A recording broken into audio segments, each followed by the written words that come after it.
C'est une nouvelle aventure qui commence, qu'est-ce que vous voulez que je vous dise? Moi, je suis le plus heureux des hommes de venir travailler dans un pays que j'aime avec des gens que j'aime. Donc c'est parfait. Là, on est reparti sur une nouvelle forme un peu plus petite. On sera moins de comédiens au plateau, on fera de la musique nous-mêmes, dans une roulotte. En avant l'aventure, quoi. Et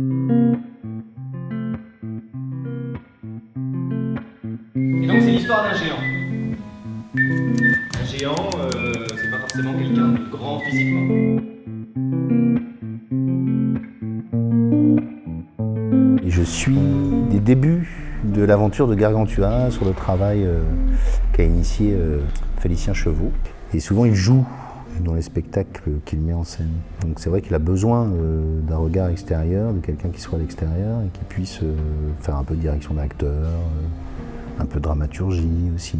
Ce roman, un des premiers romans de l'histoire de la littérature française, qui est en vieux françois, mais un des enjeux quand même de la langue, c'est de faire entendre cette jubilation de ces mots. Bien évidemment que c'était intéressant de le garder dans l'adaptation, alors pas intégralement, mais il y a des moments où il y a fièrement des beaux morceaux de langue à soutenir. Et tu disais, le vieux français, ça fait peur. Non, moi personnellement, ça me fait pas peur, au contraire, ça me donne envie. Et justement, on va travailler, nous autres acteurs, pour rendre le texte complètement audible et se servir de cette belle matière textuelle que nous offre Rabelais pour développer ça et développer notre univers à nous dans le sien.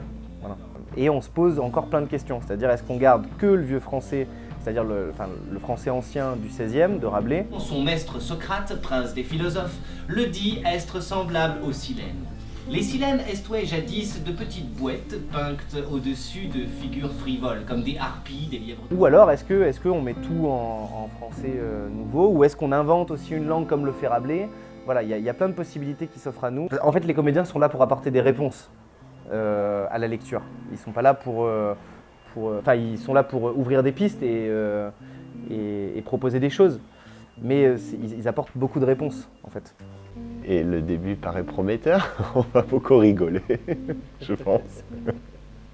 Vivez joyeux!